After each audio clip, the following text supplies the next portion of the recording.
অন্যান্য নায়িকাদের থেকে সাই পল্লবী একদমই আলাদা। নিজেকে খারাপভাবে পরিদর্শনে আপত্তি আছে তার। এমনকি হাতাকাটা পোশাকেও সিনেমা করতে রাজি হন না সাই পল্লবী। তিনি সবসময় চান যে দর্শক তাকে খারাপ চোখে না দেখে ভালো চোখে দেখুক।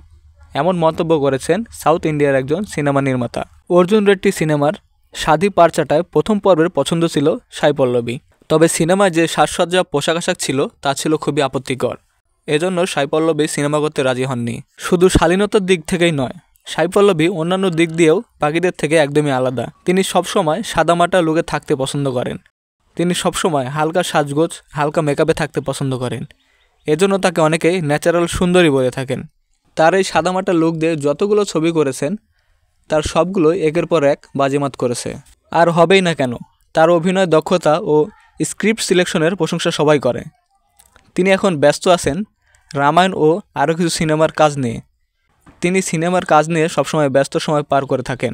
বাকিদের থেকে কিভাবে আলাদা সাই পল্লবী সেগুলো জানাবো বিস্তারিত সংবাদে। ভারতীয় দক্ষিণের সিনেমা অভিনেত্রী সাই পল্লবী প্রেমাম দিয়ে যাত্রা শুরু করে, যে সিনেমার মালার ম্যাম চরিত্রে অভিনয় করেছিলেন তিনি। এই এক সিনেমা দিয়েই পুরো ফিল্ম ইন্ডাস্ট্রি বাজিমাত করেছেন তিনি। এরপর দিন যতই গিয়েছে তার জনপ্রিয়তা ততই বেড়েছে।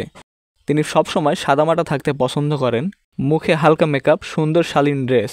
যদি ন্যাচারাল সুন্দরীর প্রশ্ন ওঠে তাহলে তার নামটাই যেন সবার আগে আসে। তার প্রাকৃতিক সৌন্দর্য ও মুচকি হাসি অনেকের হৃদয়ে গিয়ে লাগে। তার স্বপ্ন ছিল তিনি ডাক্তার হবেন। তিনি ডাক্তারি পাশও করেছিলেন। তবে নিয়তি হয়তো তাকে টেনে এনেছে রূপালী দুনিয়ায়। কিন্তু এই দুনিয়ার অনেক নায়িকা থেকে তিনি একদমই আলাদা। কৃত্রিম সৌন্দর্যের প্রতি ও পোশাকের প্রতি আপত্তি আছে তার।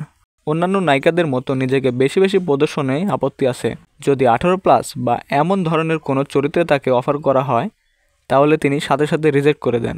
তবে ব্যাপারটা আরও পরিষ্কার হয়েছে সন্দীপ রেড্ডির একটি ভাঙ্গা সাম্প্রতিক সাক্ষাৎকার থেকে। অ্যানিমেল ও কবির সিং খ্যাত পরিচালকের চিন্তা ছিল তেলুগু সিনেমার অর্জুন রেড্ডির সাথে। সেখানে দেবারা কন্টাকের বিপরীতে শালিনী পান্ডাকে দেখা যায়। তবে শালিনী নয়, সাই পল্লবী ছিল এই নির্মাতার প্রথম পছন্দ। প্রেমাপ দিয়ে পল্লবীর নাম তখন মুখে মুখে। এই ছবিতে সাই পল্লবীকে নেওয়ার কথা বললে সন্দীপ বলেন, এই সিনেমায় সাই পল্লবীর কথা ভুলে যান, তিনি হাতাকাটা পোশাক পছন্দ করেন না। এমন কথা শুনে সাই পল্লবী হেসে ওঠেন।